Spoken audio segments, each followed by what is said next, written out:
Welcome back to another episode of the Adventure Athletes podcast. In this week's episode, I sit down with Gwion Ellis, who is a runner, a boxer, and a DECCA athlete from North Wales.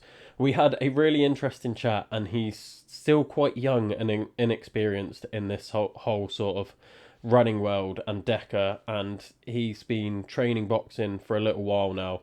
But he's really just starting to find his feet in the sort of adventure athletes world. He's doing really well for himself. He's won an ultra. He's made it to the DECCA World Championships, and he's a competitive fighter. So yeah, he's got some experience, but he's finding his feet. It's an exciting journey to follow. It was really great getting to meet him and learn more about his story. I knew nothing about him before he came on. I just took him as a listener suggestion. So thank you for sending in your suggestions. I always try my best to get any suggested people on the podcast. So if there's anyone that you want to hear from, please give me a shout and I will try my best to get them on. But for now, enjoy the episode. What would you say is your call to adventure? Do you know what? Yeah, that is a good question. I don't think there's a point in my life that, a ring or nothing like that, but I just think it was just fitness. And then we done the Welsh 3 There was a gang of us that done it, and there was a bloke that I know, Dan. He's crazy. He's done Snowdon 9 times in 24 hours, and he'd be a good what do you call it? Guest. Yeah, good guest. Yeah. But we're doing this, and he said, "Oh, we're doing a 50k ultra in December 2024." So, crack on, and I thought I could do that. 50k's just over a marathon, isn't it? And we went to do it, and we had a storm that weekend, and it was cancelled, and they'd raised money, and he said, "Well, we can't do the date that they've rescheduled, so we're going to do it on the day in the storm." I thought, well, might as well do it. I've trained for it. If they're going to do it, I might as well go. And we done that, and then the 50k on the January 19th, then in 2025, done that, and I won. And I thought, it was a bit of an eye opener. So I think that was the call to this can be something, from boxing. So yeah, I would say that was a call. Never been naturally good at anything, and I thought, well, I suppose naturally good at that. I hardly trained really. Well, yourself, you just enjoy running, and then one thing leads to another. It's just funny how you're just so casual about, I've just won it. Yeah, it was. What was the event? It was a 50k sea to summit. Started in Prestatyn in North Wales, and finished in the tops of Gwion, and I'd literally just got the Garmin 3 days before doing it, just because I needed to navigate it. Yeah. And I didn't understand the watch, to be honest. And I'm running, I'm thinking, I've not seen anyone for a while, you know what I mean? I was third. I dropped off, went for a pee in the woods, and then come back out, and I thought, I was running for ages, and I thought, I've not seen anyone in a while, I'm running up this pavement. I thought, I'm sure I've turned off somewhere. The watch is do a U-turn.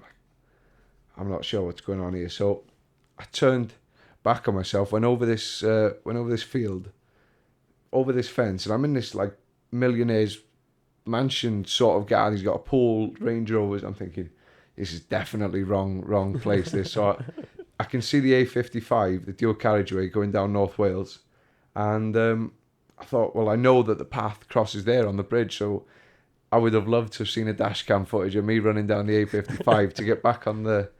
So I'd done an extra 2k, and then that was the switch. I realised that I'd done I'd gone really wrong. I got back on the path, and I thought, right, put my headphones in, and I thought, try and get back to third place, and caught the bloke up. He was a tall fella, lovely pace. He was just happy to be there, sort of thing.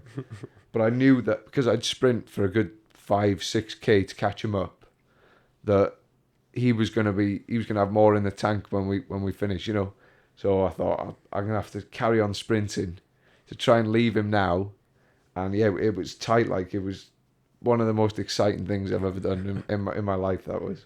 But yeah, got to the top of the mountain, and there was a guy in front of us. I know him now, and I couldn't catch him up. But it turns out he'd gone the wrong way in the last section. It wasn't a very well worked out route, you know what I mean, and lack of staff, I think, or marshals. So you know, the points and stuff weren't the best. So there was a bit of that, and got to the top, and they were like, "You won," you know, crazy. So yeah, it was a very exciting run, that. Yeah. How do you go from, because you said you obviously did the 3 peaks, Yeah. or the Welsh 3 peaks, and then your mate's just like, yeah, you could do a 50k. Like, what gives you that sort of belief and confidence? Because you mention an ultra marathon to most people, and they're like, oh no, I couldn't do that. Well, like, I haven't even done a marathon, sort of thing. This is where Curly comes involved. He was a big lad when we were doing the Welsh 3 peaks, and there was a big gang of us. We were raising money for a girl with cancer, and it was a while ago now, 2023, and Curly was doing. He was trying to lose weight. You know, he was really big, and they said, "Oh, Curly's doing it." And to this day, I remember thinking, "Well, if he can do it, I'm sure I can do it." You know what I mean? I definitely didn't think about racing. You know, I just thought about finishing and raising money. And yeah, there was a girl in Bala. She was 34. She had young kids, and she had bowel cancer. So I thought, well, raise money for that and make it worth, you know, doing. So, and when it got cancelled, I thought, well, you know, they'd raised money for Andy's mental health club and some other charities, and I thought, well, if they're going to run it, I might as well. And then yeah, when we got to racing, I thought, just a different, you know yourself, ultra is different to like marathons and half marathon. You know, that's super competitive. As ultras, you can just, it's more like a day out, isn't it? But I've just got that competitive, whether it's from boxing or growing up, you know, and I just, once there's a start and a finish, just switch, you know. But you got to enjoy it as well, you know, that's the whole point. Yeah. Big eating competition, isn't it? That's it. Best thing about ultras is the definitely, food. Yeah, definitely. So with that then, had you done much running before you did this? Other than like boxing training? Because boxing training, you don't really run long distances, do you? No, just 5Ks, 10Ks, you know, pretty much every other day.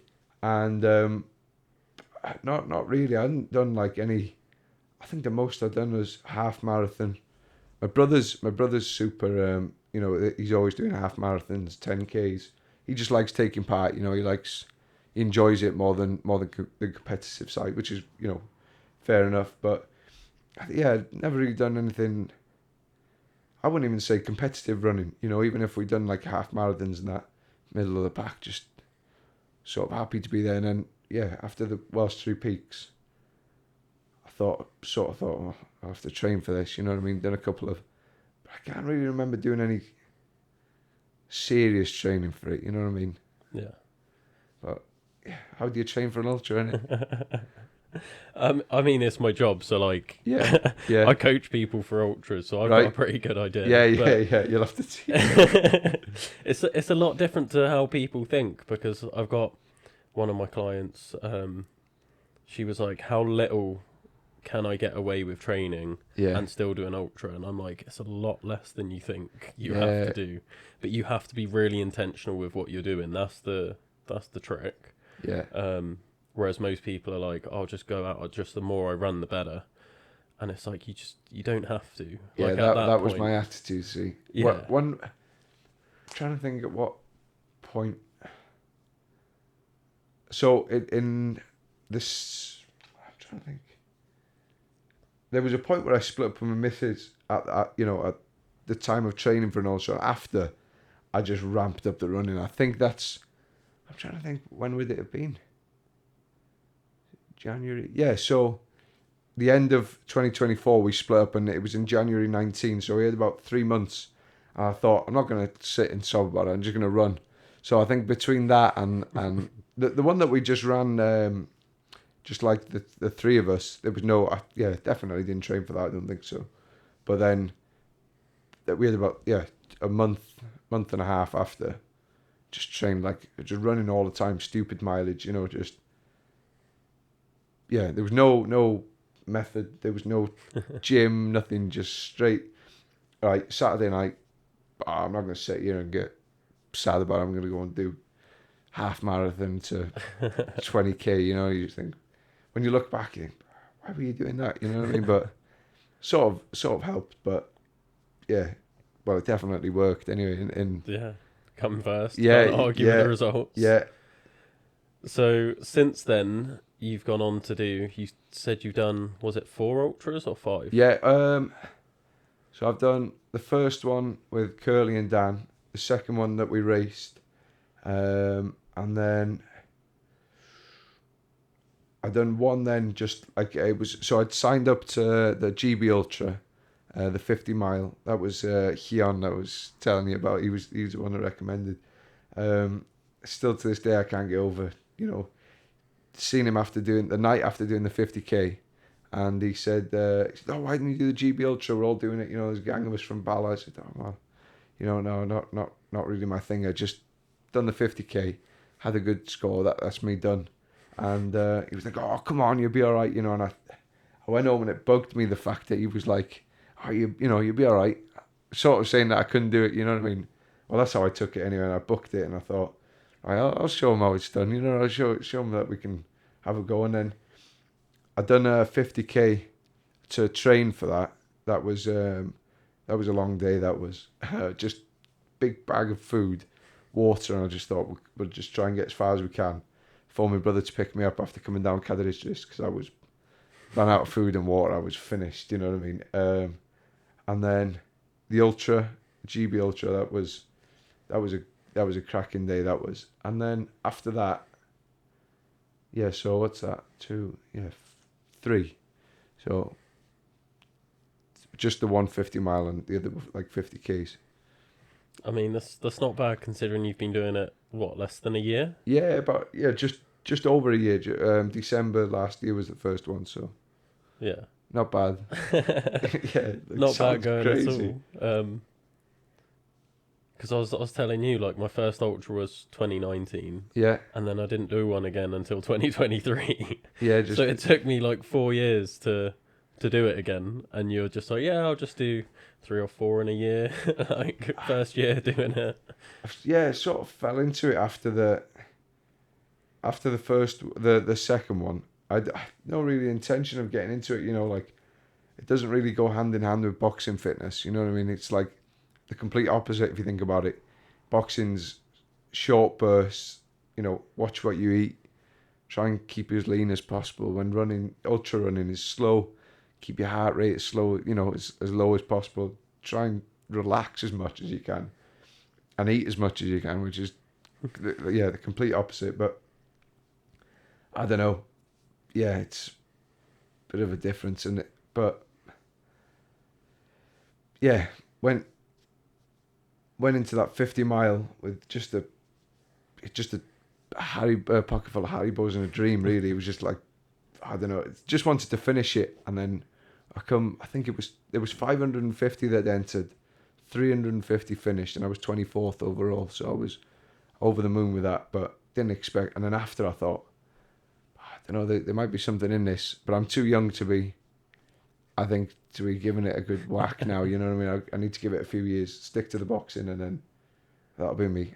That'll be the way out after, if something doesn't work out with the boxing, because that's the dream. You know what I mean? I've always boxed since I was 13. You know what I mean? That's what I want to do. That's where the dream's at. But it's a very hard sport to get into, really. Yeah.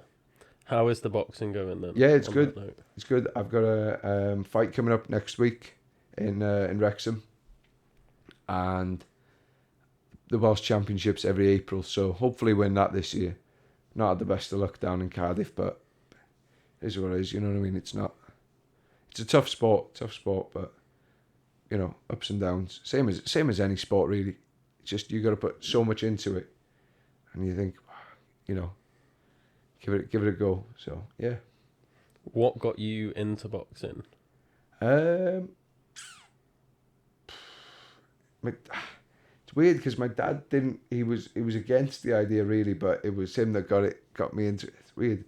He's a bit of a well known bloke. My dad. He's a bit of a, I wouldn't say hard case. He's just very respected. In a small town, and I always thought like I want to be respected. In school, like just didn't have nothing going for me. You know what I mean? I thought I want to be respected. I want people to not just think, he's just some, I wanted something going for me, so I started boxing when it wasn't very good at all. I had no, like I said, no natural talent at all. And yeah, went from there. Didn't box for ages. I just trained in a unlicensed gym. And then somebody come up to me and said, you don't want to be trained there. You need to get to an amateur club, and do it properly sort of thing. Well, okay, have a go. Went to the amateur club and just fell in love. And lucky, the season started when I started, so I boxed fairly early, and I've had 22 fights now. Won, I think, 12. I think you lose a lot in the amateurs because it's, you box so often, and you can go down to Liverpool, Cardiff, on away shows, and chance of you winning are very, very rare. You know what I mean? So a lot of boxers haven't got a positive record. So yeah, quite lucky to have a positive record. And then now this running thing's come along. It's like too much stuff going on. I mean, you're quite young to be doing all of this. To be fair, ultra running. People say that I'm young for ultra running. And How old are you? I'm 29. Right, yeah. So they're like, "Oh, you're a bit young for this." Yeah. Like it seems to be like a older person sport. Like you get like the proper seasoned older guys where you just look at them and they're so unassuming, and then they just absolutely thrash everyone. Yeah. But I have seen like a shift since I started in like the age getting younger and younger. But what I'm also noticing is younger people tend to get injured more. Yeah, I touch wood, definitely touch wood. I've not suffered with any injuries or anything like that from running anyway. I think boxing, there's been a couple of, niggles and whatever you want to call them. But yeah, this is a topic that I was looking forward to talk about. Like, I'm 21, and I just think there's not many 21-year-olds that can. I purposely live my life by, you only live one. You only get to go around once. But I think people say it very often, but not, they go out and they get drunk all the time, they, party, and they're sort of living the life. But really, at the end of the day, what they got to show for it, you know what I mean? Like, they are living a good life, but are they, are they got, like, I'm sitting here on a podcast telling you what I've done. I'm only 21, which is, crazy. I'm still nowhere near where I want to be or where I'm hoping to get to. So, I was in school with a lot of people that now I'm like, I could have gone that way. You know what I mean? I just think they think they're living the dream, but if you put a bit of hard work in, really, I'm living the dream. You know what I mean? It's just, I am young, but just adventure, and go out and go and get something, and you got something to show for it after. So the boxing's a good baseline to fitness, and then now I'm just want to get it. Any opportunity I can get, just go after it, running or whatever. Because you've got this DECCA as well, don't you? That's another branch to the fitness. So that DECCA is an interesting one because I only went to beat my brother.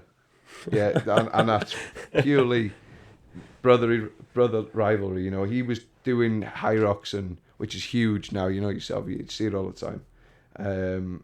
He was doing that, and then he's older than me. He's 30, and I would say he's getting on a bit, but and like I said, he just enjoys it. I love him because he just turns up, has a coffee, and he's steady. You know what I mean? Just get on with it. And we went to Derby. It was 2020. I want to say 2024. And like I said, I just genuinely went there to beat him, and I had holes in my shoes. I had some old shoes, and I thought, just beat Geth, I'll be happy. And finished, and the bloke that was timing me said, "I've never seen anyone do that so fast, and I've been doing it like 5-10 years or whatever." I can't remember what he said. I was like, "Oh, thanks very much." Like, and looked at the time after, and I was like 25th in the world in my age category. I thought that's a bit mad. That, you know what I mean? That's a bit crazy. But that is just purely boxing fitness. There was no training. I definitely didn't train. We were eating waffles midnight delivery the night before. There was no intention on doing well in it at all. And then he was like, "Oh, the top 15 qualified to go to the Worlds."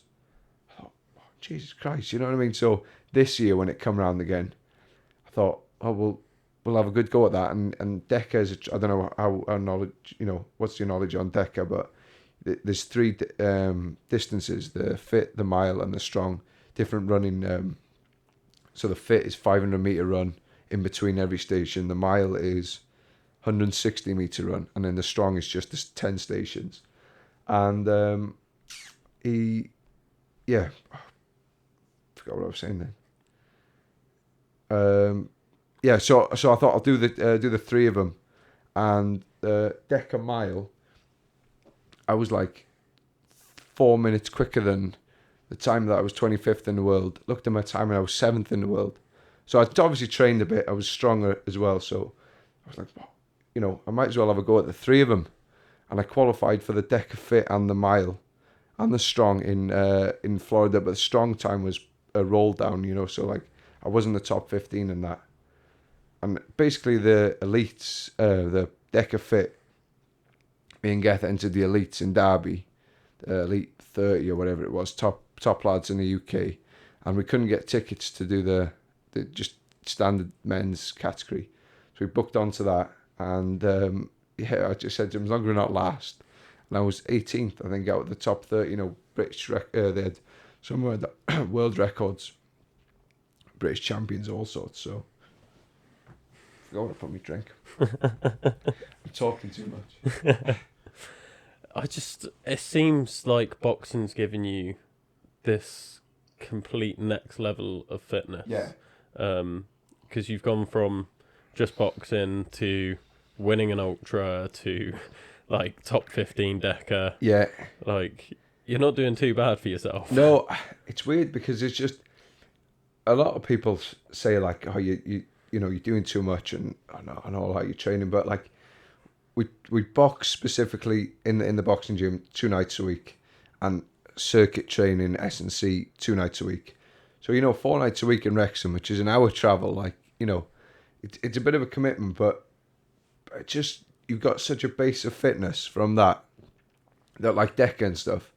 I could quite happily just turn up and if you were to give me a circuit now, or I think that's the most comfortable way of saying it.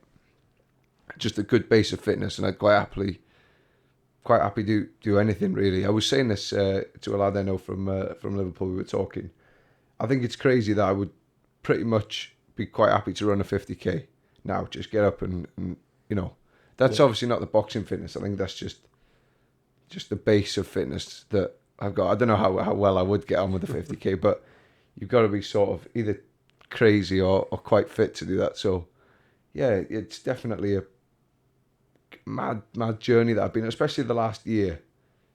Before then it was just boxing really, and then now it's like just try new things, just giving it a go. Like I said, you only get to go around once.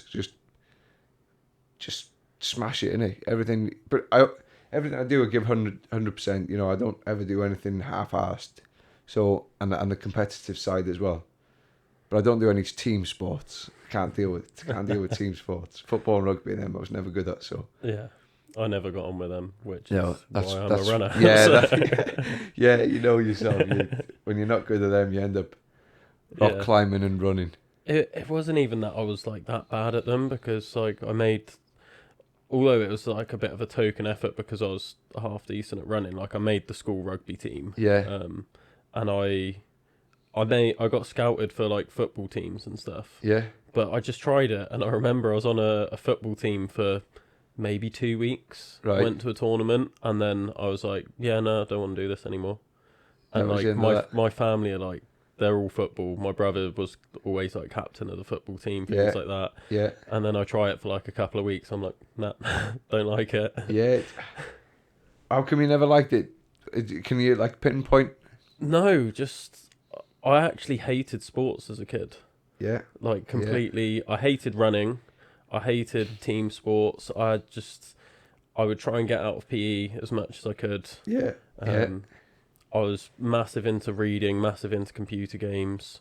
That was my thing. Everyone thought that I was probably going to grow up to be like a coder or something, like something techie. And then I got into fitness just because I wanted to be in the military.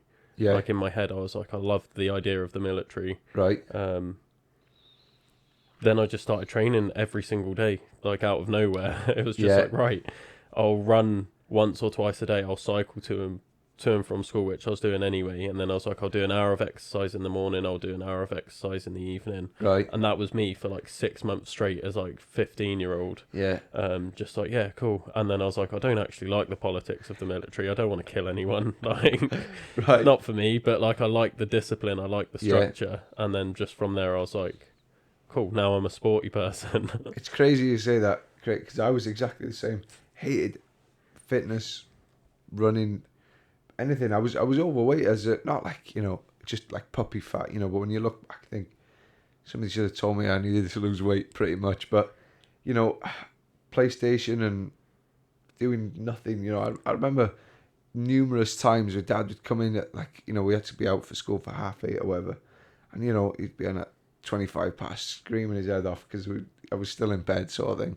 Now I'm up before him every morning, 5:30, 6 o'clock running or just getting stuff done.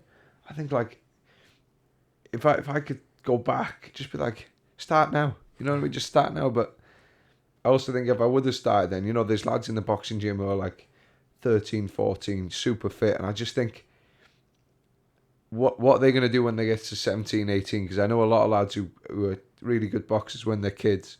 They get to 17, 18 and think, women drinking drugs then. And, so it's pick your poison, really. I don't know I don't know a lot of people who stick to fitness and that from a young age because they you find that they're always pressured into it as a kid and then they have that love-hate with it.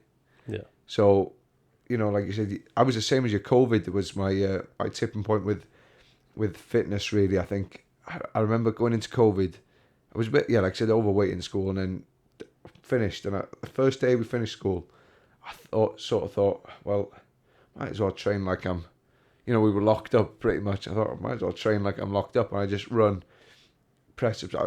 I'm sure I was training 3 times a day. No clue what I was doing, boxing, running and some weights. Probably not worth doing, but I can remember training 3 times a day. Just eating omelettes because we got chickens where we live. Just loads of omelettes. It worked, you know what I mean? But then went back to the gym and so after COVID lifted, that's when I started in the boxing gym, and then you learn about fitness and stuff. But I think it was just 2-3 Ks in the morning and boxing back for about 10 minutes and then weights before going to bed.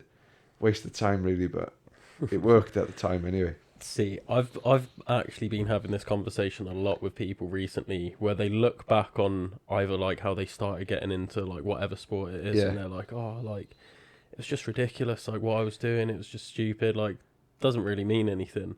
But you would have had to have done that to get to the point that you're at now. Yeah. So I'm always trying to encourage people to look back and be like, you know what, that probably wasn't the most like sort of optimized form of training for what I'm doing now, but without that, like I wouldn't have learned all the things that I'm doing now. I wouldn't have got to the point that I'm at now. Like I talk about it with running a lot, with different people that have done. So there's these events called the Pegasus Ultras, right? 6 events over 6 months. And if you do all 6, you do a thing called the Slam. So you've done all 6, you get a trophy. That's my trophy there. So I'm talking to people that have done the Slam either this year or last year, and they're looking back and they're like, I thought it was going to be harder than it was. And if I look back to how I was training last year compared to now, like I thought I was training then and I wasn't. And I was like, but if you hadn't have done that, like you're not just going to jump straight to the training you're doing now because like, one, you'd probably get injured doing too much. Your body's not used to it.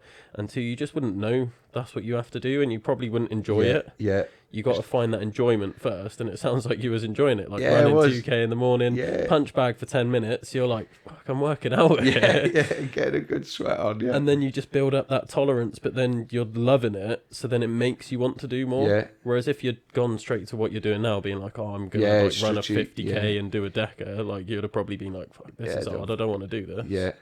But I can remember it being dead sunny, you know, and I just thought, I'm not sitting inside all day, you know. It was either make TikToks and dance on camera, play PlayStation, or just go out and do something, you know. And it was, I don't know how you got on in COVID, but I enjoyed it. You know, we were all home with family, you know, playing board games and just having a good time. You know what I mean? But then I was just training as well. So yeah, I definitely found the love for it then. But like I said, not that it was any good, but that's the whole point of it. Yeah. You got to find the things that you enjoy doing. Yeah. And I say this to everyone, it's like, once you've found a thing that you enjoy, without looking at like competitiveness and like how you're comparing yourself to others, like just find a thing that you enjoy and you'll be more consistent at it. If you're more consistent at it, you're going to get better, and then you can start looking at competitions. But just find the thing you enjoy first. Like I'm at the point now where I just enjoy going out for a run. And I'm like, okay, I can probably do something with this because it's not a chore. I'm not like, fuck, I gotta go running. What you like with data? I'm pretty good for other people. Like, I'm a coach, so when it comes to coaching, love all the I make so many spreadsheets. It's unreal. Right. When it comes to my own training, I'm not as good. Yeah. My brother's like a data, he's whiz kid. You know, he's always talking about zones and heart rates and pace, and I honestly, still now, right? I've got this Garmin, like I said, only because I was doing that first ultra. I've got no interest in knowing what my heart rate is or pace or nothing. I never run that. I can run, I would say, decently fast. 5Ks, 18 minutes on the dot, and I think 10Ks, 39:40 or something like that. But even then, I don't think most of them runs. I've only just started wearing the watch. You know what I mean? I can't stand the watch telling me that I need to do something, or I never wear it. To be honest, I only put it on this morning because I've been for a run, and that's it. I've got no interest knowing what. You know what I mean? I just post it on Strava. That's it. Take my watch off. But a lot of people are like, I think it ruins it. I think it ruins especially running. I mean, like, you know, if your Hyrox is a bit, you know, it's very date and you know, you got to be knowing what your stuff is. But I think running, you just got to enjoy it. Go out and get in the mountains somewhere. That's just keep going in it. Yeah, I do find it fascinating that you're just like, I only wear it for runs and then it's off. Yeah, like, definitely. This lives on my wrist. Oh yeah. If I have to take it off to charge it, I'll be like a bit annoyed. Yeah. Like, I do, but it's just it's addictive personality for me. Like, yeah, it's so, you know, a lot of people say like, oh, it dictates my run. My brother always says like, oh, I'm running at this pace, and why? You know what I mean? Yeah. Why you just I suppose if you're training for something or you're doing it, even if I was doing a marathon block or like, see that sounds crazy. I would never say I'm doing a marathon block. I would say I'm probably training for a marathon. You got to, and you know yourself. If you're doing an ultra, you got to tell people. Yeah, same with the Ironmans. But just running it. Go to the gym, strengthen your legs, get as fit as possible, and on race day. Yeah. It's probably like not the best way to do it, but like I said, I think you take the fun out of it. If I've got a Sunday morning, right? People say long run Sunday morning. I might want to go on my Saturday night long run. You know what I mean? Or like if they say, "Oh, I've got to run 5K at 4-minute pace," and then however it works, yeah. Maybe I don't want to. I don't feel like it today. But other days, you know, I've finished work before on Friday nights or whatever. I just smashed out a seriously fast 5K for no reason. Had a shit day at work, boom, gone. But if I was telling everyone in work that I was going to run, you know, a slow pace, or, you know, I was doing sprints or whatever, probably couldn't be bothered. You know what I mean? Yeah. I think this comes back to what I was saying, is like when you're getting into things, just enjoy it. Yeah. That's going to be the key thing. When you start getting more competitive in things, I think that's when you need to Definitely. start adding more structure. Like most people can get away with just running for their goals. They can Yeah. just go out and run and not actually worry that much about it. When you're getting into the longer distances, for example, then I'm like, okay, like you're going to need to do strength training, like Yeah. just to reduce your risk of injury. And that's when you got to be like a bit structured with your strength Yeah. stuff. But your running can just be running. And then when you start adding in time limitations, like the amount of people that I have where they've got a full-time job, they've got kids, Yeah. they're like, I've only got this set amount of time to train, but I Yeah. also want to run ultras, and I don't want to like be feeling like death at the end of it and Yeah. things like that. Then I'm like, okay, like this is how we're going to optimize your training. This is why we do like our speed sessions or our hill work and things like that. Yeah. But if you do just have the time, Yeah, that's... and you can just go out for a run and just be like, right, I just fancy running now, go for it. Yeah, I think I'm lucky with that. Obviously, I've got no kids, no missus. You know, I'm just like, just a free spirit. Just if I want to go, I just go. You know what I mean? I'm very lucky in that sense. You know, you like I said, ultra people are a lot older, and even DECCA, I find that the midlife crisis people, and you know, same with high rocks. They're like they've had a good sporting career, and then they get to about 20, between 25 and 30, 35. And they want to give something else. You know, they've still got the competitiveness and they still want to go. So, and an ultra is up to, any age really. But I feel like I'm just at a perfect age to just, I don't know. Fuck around and find out. Yeah, basically. pretty much. Yeah, exactly that. Yeah, why not? Innit? But the question I've got for you, you said about bringing strength training in. What would you say is the minimum? So like distance that you'd start doing strength work? Honestly, it depends on your goals. If you're just looking at doing like park runs, Yeah, whatever, like you don't need strength work, just enjoy running. But Yeah. if you're looking at doing like a certain time for like a 5k, yeah, strength work's going to help. yeah, When it comes to sort of like injury prevention, I say like anything half marathon up, like you're going to need some form of strength training. And it's not that like you can do it without strength training. You can do like a half marathon, you can do an ultra without strength training. yeah, But the more you do it, the more chance you're going to get injured. yeah. So if you just want to minimize that and just keep doing it consistently, then strength training is going to be key. Yeah, I'm smiling because my physio in Bala, Delith, she was like, when I said I was doing the ultra, her husband was doing it.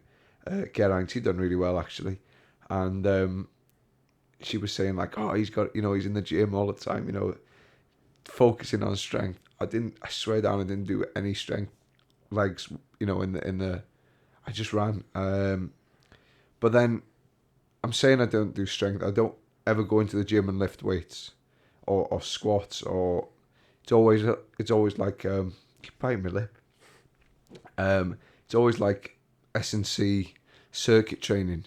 Yeah. But I wouldn't say that's, like, it's more like a high rocks base in it, than It's going to help though. That's the thing. Yeah. Like, yeah, most possibly, people yeah. that come to me and they're like, I want to run my first ever half marathon or anything. Yeah, They don't have mostly a sporting background. They come from like a sedentary lifestyle. yeah, So where they don't have the sort of general fitness that you've built up over years of boxing training, yeah, like they're more likely to get injured anyway from doing it. yeah. I see, yeah, So it all depends on, like, everyone's different. Like, you've obviously got a really good base of fitness. Like, they Yeah. call it general physical preparedness. yeah, It's like the old school Russian method. yeah. Like, you've got that general base. And I love coaching people that general base, because then, and this is the point of the brand, you can go off and do anything you like as you're showing. Like, you've got that general fitness, you can do boxing, you can go run an ultra, you can go do a DECCA, like a high rocks, whatever you want. Yeah. You can turn your hand to it and not do too badly at it. Yeah, I think, that's the difference in it. If you like, especially ultra and they're all the same. High rocks, DECCA, ultra, boxing. It's, if you want to be good at it, you got to stick to one thing, you know, which, like I said, and boxing is what I'm sticking to, but DECCA's sort of, you know, twisting my hand at the moment. I've got to go to Florida and see what it's, you know, the dream is to be a world champion in boxing, but I'm having an opportunity here to be a world champion in my age category at something completely different.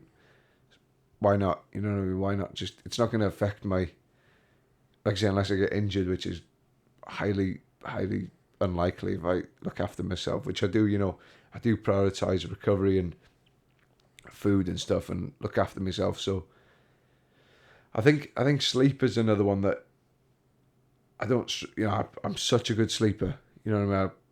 From 9 till 5:30 every night. You know, 9 o'clock I'm out, boom, straight through. But I think that's because I train a lot as well. So yeah, I got to give DECCA a good go, and then, like I said, next maybe 5-10 years, probably before that, I'll probably have another go at something. But I find that I just have to have that sort of, you know, scratch at something. Like I've done the ultra. I said to everyone, I said, right, the 50 mile, I've done the GB ultra. I said, right, that's it, I'm going to stick to boxing. Don't want anything to do with ultra for a while now. And then that was on the Sunday. So we've done it on the Saturday. Sunday, that's it, yeah. Monday, no, definitely. And then on Tuesday, I started looking. You know, you look on your phone, you know what I mean? Yeah. And then Wednesday, I was like, oh, no. And then I was, right, that's it, you know. By Friday, I thought, just stick to boxing. And then about 3 weeks later, I thought, I got to just have one last, because it was in the off-season boxing. That's how it worked. Otherwise, I'd be too fatigued to train. You know what I mean? So from May till September, well, June, sorry, till September, we have like the gym's still open, but nobody really boxes in them months. Just like an off-season, just like rugby or whatever. And I done the ultra then, and yeah, 3 weeks after that, I thought, I just need to have one last thing, and then we're back to boxing. Then I had a Friday off, and I thought, I've never done the Welsh 3000, that's 50k, I think. Well, it was in the end, and 15,000 feet of elevation. I thought, I got a Friday off, I'm just going to do it. I'm not going to tell anyone, because they're going to talk me out of it. I hate when people say, oh, don't, do you know how you just, I'm going to have a good go at it. And if you let people like dictate people are always too like prepared to say, no, don't do it. You know, you see these people that are like achieving great things. Most of the people are saying either they can't, it's impossible, or don't do it. Well, then people are never going to do it, are they? You know, like, I'm not saying that Welsh 3000s is climbing Everest, but somebody said to whoever's done it, it's a bad idea, isn't it? You know what I mean? So I thought, I'm not going to tell anyone. Messaged my brother. So I got two brothers. Geth, which is the fitness freak. He's a PT as well. And Gerd has no interest. Geth's 30, Gerd's 28, and he's got no interest. He's the middle brother, and he's got no interest in fitness, anything. But you know, he comes to watch the boxing and stuff, but and the ultra actually. But like, yeah, completely different. You know, he just drinks beer, works. I mean, enjoys life. But text him and I said, listen, I'm doing a run. If I need anything, I'll give you a ring. Spot on. Stayed in the van the night before, put an alarm for 2:30 in the morning, set off towards Crib Goch. Like I said, bag full of water, bag full of food, and I got down to Tryfan. Thought, I got no water, I got no food left, and I've got another. You know, you go up. Have you ever done the Welsh 3000s? Yeah, I have, yeah. You go up the Canedda then, don't you? After Ogwen Lake, and I thought, I'm sure there's a cafe down there, and if it wasn't open, I was finished. It's as simple as that. I was going to phone my brother, need to come pick me up, and went to the cafe and it was open. She must have thought I was crazy. I had about 4 sausage rolls, whatever was on the counter. I just took basically in a full bag full of water. Set off then, and I'd done it in about, I think it was 16 hours, I think, which was a decent time. Not that I was like walking a lot of it as well. And I finished, and I just get no like. Do you get a sense of achievement after you finish ultras? It's something I'm working on. It's something I've Yeah. struggled with, but yeah, I get like a really big dip after these events. Straight after. A lot of the time, yeah, Yeah. like within sort of an hour. Yeah, I mean, but finished, yeah. And I was in the middle of nowhere, and I had a mate of mine picking me up. And I'm waiting there, and I'm thinking, what a waste of time that was. Honest, even the one that I won, the 50k, I was sat with Dion. He's a good mate of mine. He's always, chief support. He talks about doing ultra himself. He's related to Gwion, and sat in the car with him, and he was like, "What's wrong?" He thought I was going to be over the moon, just won an ultra. Sitting there, I'm thinking, what a waste of a day. He's like, what do you mean, what a waste? It just was. I just ran all day, 6 hours or something. And he's like, but surely, just eating my toffee pops. No, no, whatever. And then I thought with a 50 mile, be a bit better. Because that's a bit, when you're looking back, that's quite a big achievement. Not a lot of people have done that. I was he was driving my van home, and I thought, I'm not doing this again. This is stupid. Just all I can say is a waste of a day. But then after when you look back, your feet are full of blisters. You're chafed. You're a mess, and you sat in the car. Your hair's a mess. You just think, why am I doing this? But then you get like that. It takes months, I think, until I'm like, even doing that Welsh 3000s, I still didn't feel good about doing the 50 mile. Done that, and I thought, that Welsh 3000 was the hardest thing I've done. Way harder than the 50 mile. Not sure if it was because it was self-supported, but my phone was dead, and I just had no, I was just on my own all day. I didn't talk to anyone all day, because I started early. It was a Friday. I spoke to one guy. He was on the top of Trovan with me. We spoke for a bit, and he was like, I'm going to head back. He was doing a recce of it. I'm heading back, and after that I didn't talk to him. I was just sick to death of being there, and it was dead hot. And then I got to Canada, and it pissed it down. I thought, couldn't have got any worse. Just mentally, I was finished, and the elevation of that is, 15,000 feet is crazy in such a short amount of time. Yeah, I love the Welsh 3000s. Yeah. First time I tried it, I failed. Going up, the starting the glitters failed. I was like, yeah, no, I can't do this. Wait, so that's, you go up Snowdon, you come back down to Nant Peris, yeah? Yeah. So you failed there, or after? So I did the next climb. I can never remember the names of them. Yeah. I do know what that one's called. Elidir Vawr, yeah? Yeah. Yeah. So, yeah, I pulled out at the top of that. Well, I was trying to pull out like halfway up, and my mates were like, no, come on, like it's just a... And then we get to the top, and then my mate's like, oh, we're just going over there. And you look at the horseshoe. Yeah. And in my head, anyway, I thought that was the end, like doing the horseshoe, where it's not anyway. But I was like, I can't even comprehend getting there. Yeah. Like, that's fucking far. So then I was like, no, I'm done. You boys can carry on, but I'm done. Yeah. They didn't carry on. We ended up just coming back and doing some rock climbing instead. Yeah, I don't blame you. Don't blame you. And then I went back the year after, because I hadn't trained for that at all. I had just recovered from, I snapped my ankle. Right. So I couldn't run for like 3 years. So I'd done like no fitness. I'd done some strength training, but no fitness. Yeah. And that was like me being like, oh yeah, like I can do this. I did an ultra 4 years ago. Like, I'll be fine. Got humbled, came back the next year and did it. And yeah, it's a tough day out. Yeah, it's do you know, I think the worst thing is the fact that you have to go. So you go up Snowdon, and that's a horrible descent. That's whoever decided to go down that way is stupid. Yeah, but you for hours you're on the top. You come back down, you're on Ogwen, but you're back to like, the road. You're civilized, and you just think, I gotta go back up there. I've got another. I think a lot of people quit there. There was a gang from Ballard, and it's the reason why I done it really.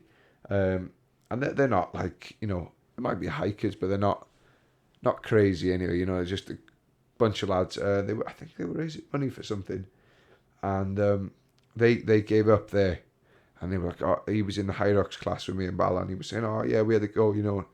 I thought, I wonder if I could do it, and it was on that Friday. So on the Wednesday, he told me, And on the Friday, I thought, I'll give that a go. Just because they, he was like, oh, I'm sure you'll be all right. And then he was like, oh, yeah, we failed. And I thought, I'm sure we can give that a go. Yeah, I did that, and just thought, I need to chill out. I need to chill out. But where have you got like this mountain fitness from then? Because I know you said you've done the Welsh Three Peaks, you've done the Welsh 3000s, but that's a challenge. The Welsh 3000s. That's not easy going. That's not something you can just like rock up and do. Like, obviously you live in North Wales, so you've got tons of mountains there. Like, have you done much hiking throughout your life, or? Not until. So, my missus at the time, I was saying that we split up. She lived in Blaenau Ffestiniog. Do you know? Are you familiar with that? Yeah. There's just loads of mountains there, and when I can remember like training for fights, just running up a mountain, and at the time I just thought I was running, but I was trail running. I was fell running. Without really, I had a bag on and water, and I was out all day running, but I just thought I was going for a run. Do you know what I mean? And come back down, whatever.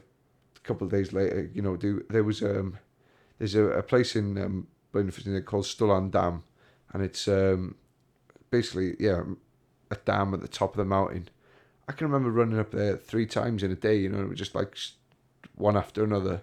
Just thought, I wonder how many times I can do this before it starts. Looking back, I think that's serious. Now I'd be thinking about carb loading and all sorts of shit, but probably just 3 Weetabix and some milk and I was away. But I think that's really where the mountain fitness come from. And I think, like I said, North Wales is mountains everywhere. And I think my first trail run was after the Welsh Three Peaks. I thought I'll best train for it. I bought a bag, like a running vest. And I went up at Enig Fawr. That was the first one I ever went. I just fell in love with it.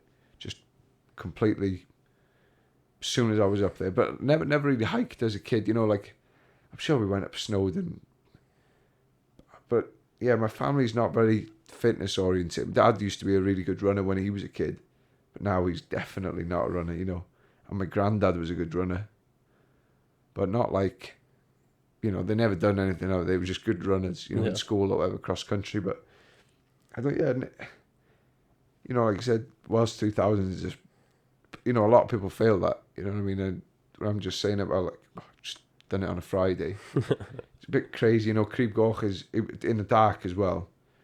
That's good mountain, that Crib Goch, and probably inexperienced really to be doing it in the dark on my own. But like I said, just sometimes you just got to fuck around and find out. And that's, you bang on what you're saying there. Yeah. I think that you underestimate the sort of fitness that's built in you. Whole, like, just casually fell running. Yeah. For a start. Yeah, that's it. Yeah. That's without knowing. But, like, I think that's the best way to be, is not knowing how, like, serious it is. Yeah.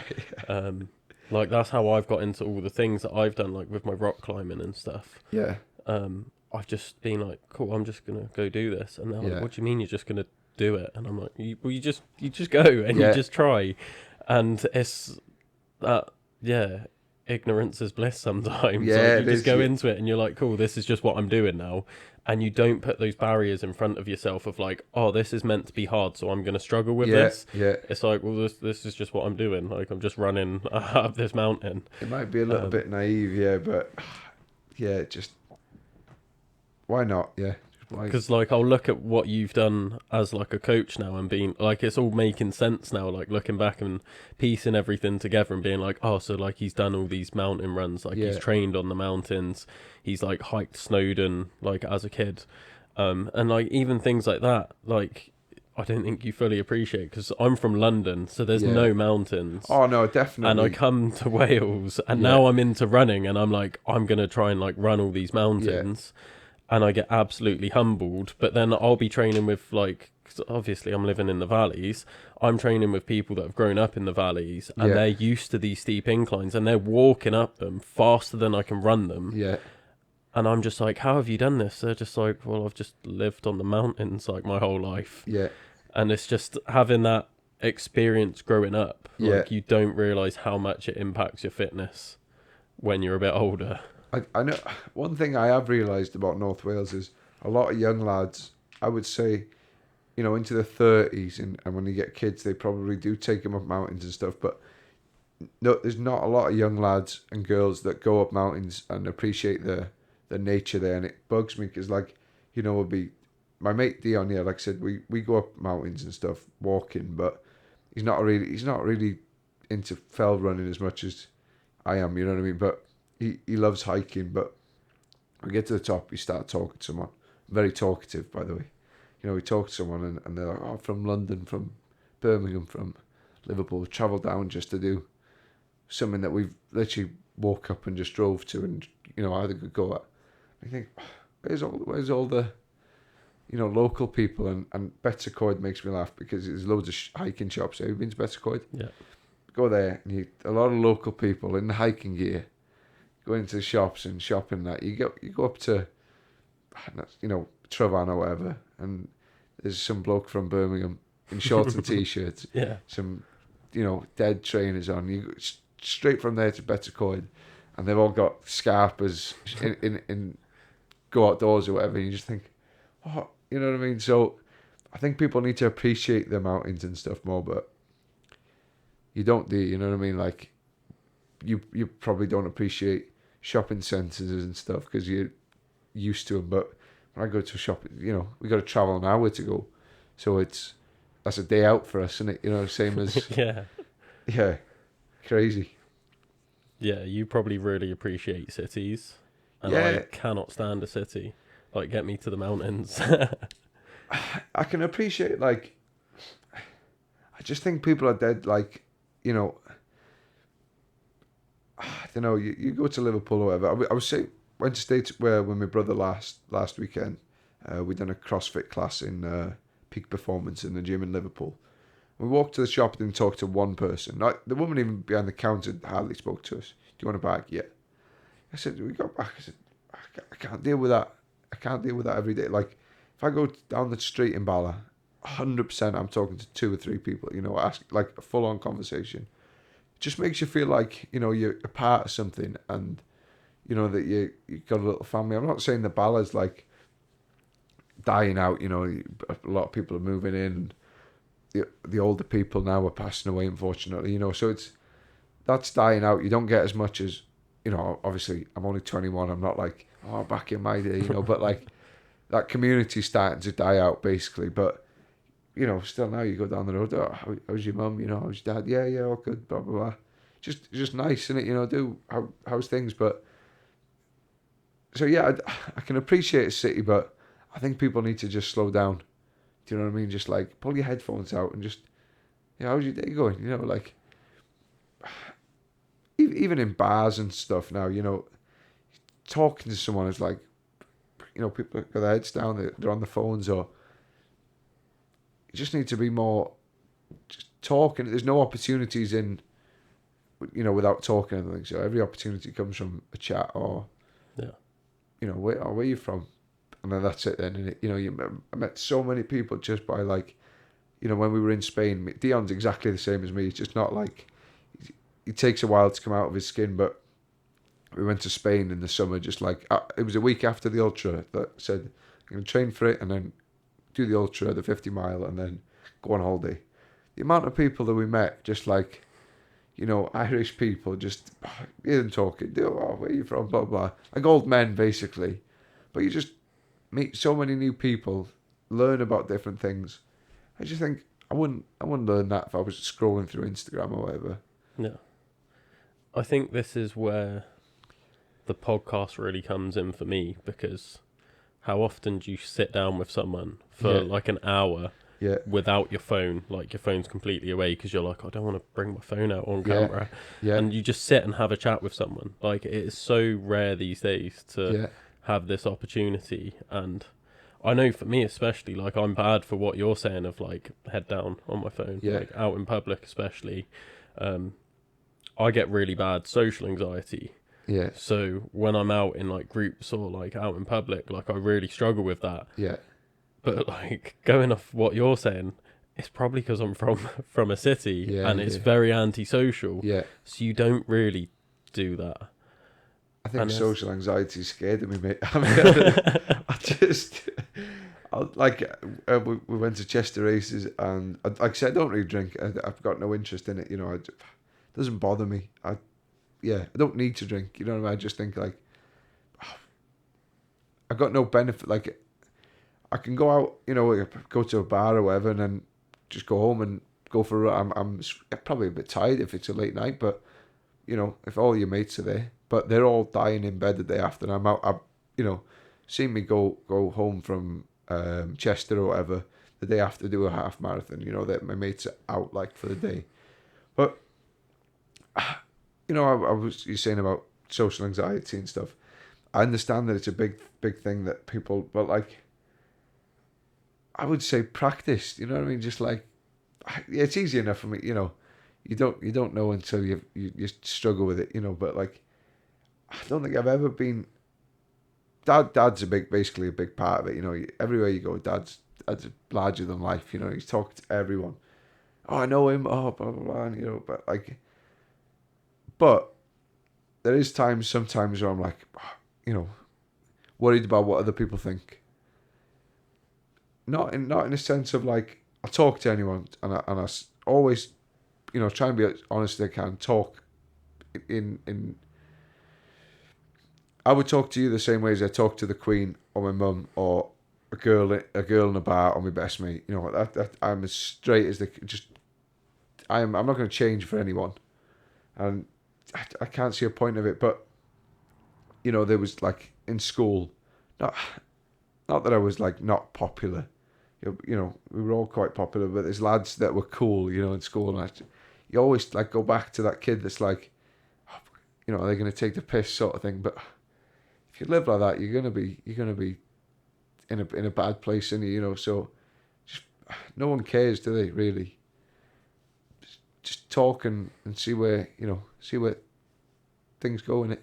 Yeah, I think that being part of the ultra running community, especially in South Wales, like everyone knows everyone in South Wales running community, like the ultra runners, and like it's the only reason why I really got into it, because I started having runners on the podcast. Yeah.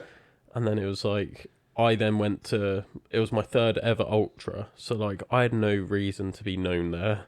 But like, I turn up and then like half of the people that had entered knew me, or they knew someone that knew me. So like, they were being introduced to me. And then I was like, oh, like everyone knows me. I'm chatting to everyone. Yeah. But I was like lower middle of the pack, and just like, why does everyone know me? And it's just from the podcast. But then from that, it's like I told you, I've done 21 this year now. Yeah. And I go to all these ultras, and like everyone just knows me. They're like, oh, you're the podcaster, or like, I know someone that's been on your podcast, and oh, you did the 6 ultras in 6 days. That's amazing. And it's just, now I'm like, I can't be socially anxious when I'm around that, because it's like, this is me. This is what I'm enjoying. Yeah. And there's no reason to be anxious, because I just know every fucker.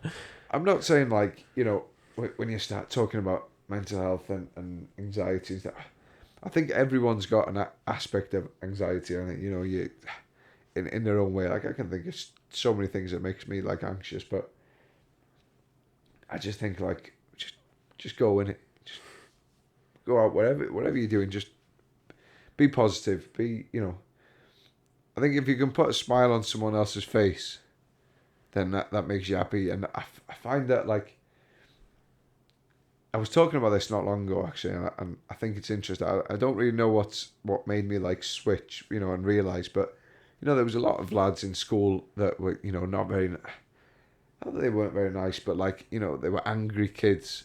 Now I realise that. Same with when you get older, yourself, people that aren't very nice, bosses, or people, bullies, basically. They're bullies for a reason, aren't they? You know what I mean? Like, there's something, they're angry for a reason. They're insecure in themselves.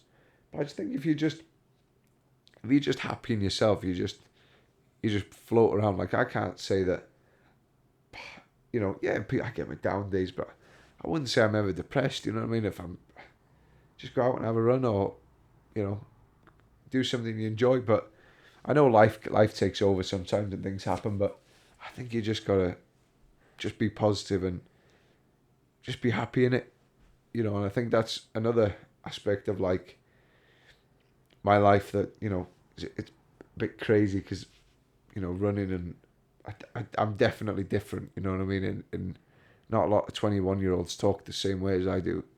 A little bit of old fashioned, a little bit of, you know, my dad's a bit crazy and a bit of fitness. I think it's all just come down to one, and I'm just this crazy kid that's just giving everything a go, and he's always smiling. So definitely different, yeah. Nothing wrong with that, though. No, yeah. Like, you're doing well for yourself. You've managed to make it onto a podcast. Yeah, that's, so, that's you know, crazy, yeah. Yeah. And your life seems like, people used to describe me the same way, where it's like, you seem like you've lived more than one life. Yeah, yeah. Already. I say that. I've been around a few times, yeah. And it feels like it, yeah. Yeah. You just got to make the most of your experiences. Like, yeah, when I was like a similar age to you, I was off travelling on my own. Yeah. And people are like, why are you going on your own? Like, that's dangerous. Like, don't no do one's that. dumb Like, enough to go with me, yeah. and I was just like, I want to go see the world. Yeah. My dad used to call me the world's most introverted extrovert because I would just go away. Like, this one trip sticks out to me where I was like, I'm just going to get a coach ticket, like a megabus ticket to wherever the cheapest place is. So I just went up to the megabus place. I was like, what's your cheapest ticket? Yeah. They were like, Belgium. So I was like, cool, I'm going to Belgium. Yeah. And like, didn't have accommodation, didn't have like anything planned. I literally just bought the ticket, got on the coach. Yeah. And everyone's just like, what the fuck are you doing? Yeah, like, you just go in. And then I'm just on the coach. And like I was saying, like, I got really bad social anxiety when I was living with my parents. Like, I wouldn't even go and talk to the ice cream man. Yeah, yeah, Like, yeah. I'd have to get my mum to come out to get an ice cream with me. And I'm on this coach, and I just start talking to this guy on the coach with me, originally from Liverpool, but now he's living in Belgium. Yeah. Let me stay at his house for the next 10 days. Yeah. And see, that's what I mean. Like, if you had your headphones in, you were on your phone, you'd be paying for accommodation, mate. You know what I mean? I just think that's crazy. Like, yeah. I'm exactly the same. Any time I sit with someone on the, like, you know, if the train's full, I love it. Like, I'll go to, especially older people. I think, like, you sit next to someone who's of a good age, you just know that the stories they've got or the things they're going to say is going to be, like, obviously you're not going to sit down and go, like, tell me a bit about yourself. But, like, you know, you're basically sitting with with a podcast guest, and you're just having a chat, and they're telling you about their life stories, and you just think, fuck it, like, you know. But like I said, I'm only 21. I got a good couple of life stories, but the only thing I haven't done a lot is travel, and definitely next year. I think it's because of boxing. You know, you're so committed to boxing that you haven't really had time to go traveling, and it's expensive now as well. You know, as expensive as you want it to be. Like I say, you can just jump on a train and then go and live with some bloke, but definitely something I want to get into. Yeah. Yeah. I recommend travelling. I did a fair amount when I was younger. Yeah. And then by the time I moved to Wales, I was sort of like, well, I've experienced a lot. Like, yeah. And now I'm starting to appreciate what you can do in just one country. Yeah. Like, there's so many parts of Wales, so many mountains, so many different, like, scenic routes and just places to go. And, like, just the UK as a whole. Like, everyone knows I usually spend my weekends away somewhere in the UK doing an event, helping at an event, supporting someone, and it's just like, I can't think of a better way to be, because it's like, I'm just experiencing things. Like, what else would I be doing, sat here just twiddling my thumbs? Like, no, I'd rather get out and do something. That's why I think Bala, you know, I always say it's the centre of the world, right? Because it's right in the middle of nowhere. Yeah, Bala is right in the middle of North Wales.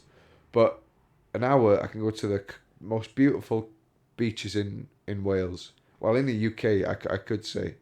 I got the highest mountain in Wales, which is like 30-minute drive. And I've got Liverpool, Chester for like shopping, or, you know, which is an hour away. So they're all an hour drive, but it's right in the middle. You know, and people talk about Bala Lake all the time. It's nice. You know, Bala's a lovely place, but it's just, in the summer, you can't appreciate it because it's too busy. the place is rammed. The people have got the gazebos and that up. So it's crazy because in the summer we go shopping. You know what I mean, or up a mountain or whatever. But yeah, I think Ballard's the centre of the world. So I might have to get travelling and find somewhere else. Yeah, just go to the places that people aren't talking about. That's my advice. Yeah, because I did 6 weeks in Cambodia, right. but it wasn't just like the main part of Cambodia where everyone goes. I was working for a charity, so we went. There was literally days where we'd just be out in the slums, just working in these like rural areas, and you just experience things that you just didn't think happened in this world. Yeah.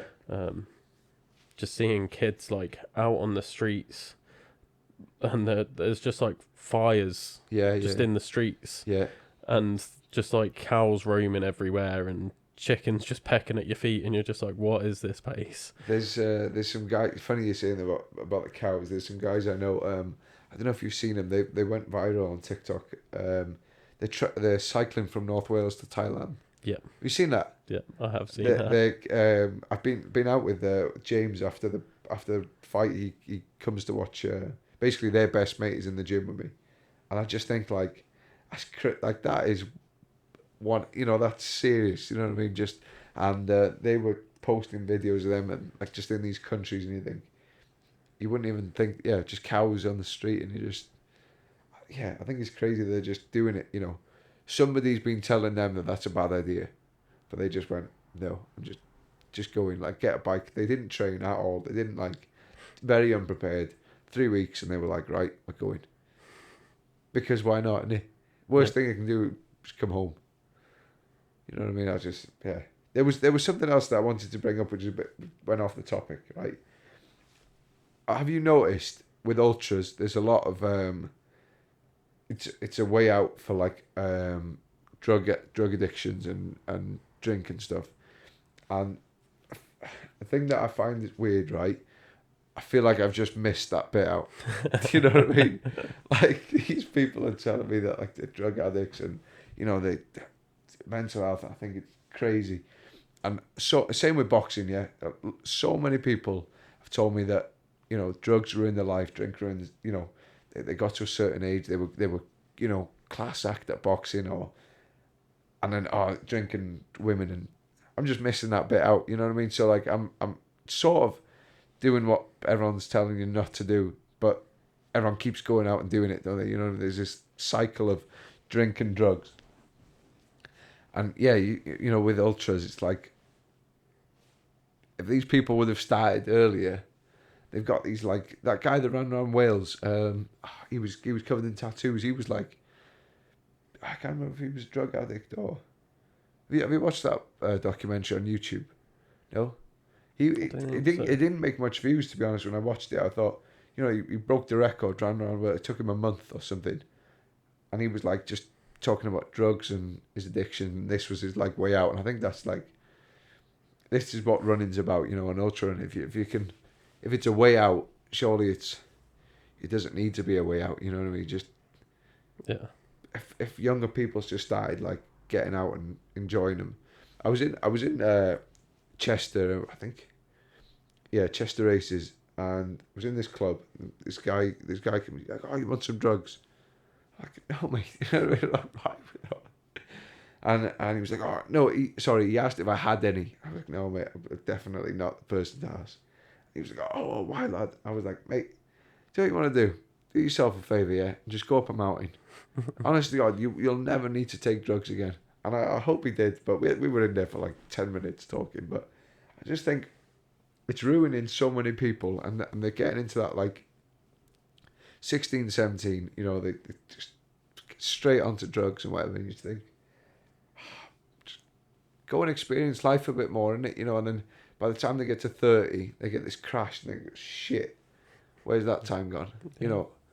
I think that, that was just something that I wanted to bring up. I think it's crazy that they're all have had problems and then now they're like, See, this is what I find funny, is like you're saying, there's people telling you like, oh, don't go run ultras, like you're doing too much, it's not good for you. and they're the same people that think it's acceptable to go out and get pissed every Yeah, weekend. yeah. And I just look at that now, like, people's opinions really used to affect me. And I just look at it now and I'm just like, why would I take advice from someone that's not doing something that Yeah, I don't want yeah. to do? Like, if you're going out getting pissed, Yeah, I'm not taking advice from you about what to do with my life. yeah, I'm quite fortunate. Like, I've got this podcast. I've met some absolutely phenomenal people, and I can look up to them. And I'm like, if you're giving me advice, I'm gonna fucking listen Yeah, because yeah, you're yeah. living the life that Yeah. I want. yeah. So it's just, yeah, pick who you're taking the advice from. I think that's the biggest thing I would say to people. Yeah, and usually they're the most, the people that are ultra running, and very, very often they're just like cool and they just go and do it in it. But like the people that I find, the people that aren't doing it are the ones that tell you shouldn't be doing it. You know what I mean? Or like that aren't supporting. There's that saying in there: a businessman will never judge you for starting a business, or a professional athlete won't judge you for. It's always the people like, the ones that are behind you are talking behind your back for a reason, aren't they? Sorry. The ones that are talking behind your back are behind you for a reason, aren't they? They're not trying to pull you forward, they're just trying to pull you back in it. Yeah. So, yeah, people's opinions are, you can either thrive on it or let it burn you, and it's very, yeah. It's never really affected me, to be honest, but like I say, in school it did, really, like, you're thinking about these lads who are, they were all rugby lads, and you think, try and fit in, but we weren't meant to fit in, were we? Now they're always out on cocaine and drinking and making a mess of themselves, and you think, was it really worth fitting in? You know what I mean? Like the lads who probably could have been very successful, or, wasn't worth it, was it? You know what I mean? Like, yeah, they were cool at the time, but now, they're all. I think it's crazy, right? That, in school that sort of like laughed at that there was nothing going on and whatever, it didn't fit in. But now them same people that were like taking the piss are sort of like, it's come back round. Now they're asking, oh, how's the boxing? How's the, yeah, you're doing well. I think, well, It's only when you're starting out that they're making fun of it. yeah, exactly. So I found it. I used to do free running. Right. When I started it, everyone in school was taking the piss out Yeah. of me, and they'd be like jumping off the sofas, being like, "Oh, look, I'm Will," and I Yeah. hated it. Yeah. Then I started like competing, and then competing internationally. Yeah, with free running. Yeah, and then those same people would be like, I would just remember one day in school when I'd like already started competing and I was doing quite well, and like they did the same thing where they like jumped off a sofa. They're like, "Yeah, I'm Will," and then he just turned around and was like, "Actually, Will's doing quite well, to be fair." Yeah. And I'm just like, I've been doing this for like, at Yeah. that point I was like, I've been doing this for 2 years. You've been making fun of me for 2 years, Yeah. and now you're just like, actually, like, fair play. Yeah. And I it's was like, the same. So when I started boxing, it was almost like, they took the piss, like, the same people, like I can think of 3 main people that were just, always giving it. They were like that with everyone, you know what I mean? Just, that's how they were. But then now I realised that they were just like, just angry people, you know what I mean? Like, yeah, just one of them. But now they're like, oh, hey, I was the boxing going, a bit respected. And I think like that's what I mean, like the full circle. I just wanted to be respected when I started, and now I am. And I just think like, sometimes you just got to get your head down and just get on with it. You know what I mean? We're not here to fit in. Just if you want to do something, go for it. Like at the moment, I'm trying to not start social media. I don't like saying it, like, because it's not really my intention. I just want to try and build a bit of a following. And you see this, like Alistair Ullman. Is it Ullman? He's got a ginger mustache, and he just runs to get coffee and stuff. I think he's living the dream, like he's so happy on camera and that. And I'd love to do something like that, but I just think like, is it something that I really want to do, or is it just something that I'm trying to like, I don't know, have a good go at it? But you first thing you think about is what them people would say in it, and you just think, you can't live like that, can you? no, I can fully appreciate that. I personally wish I didn't have to do social media. Yeah, oh yeah, mate, definitely.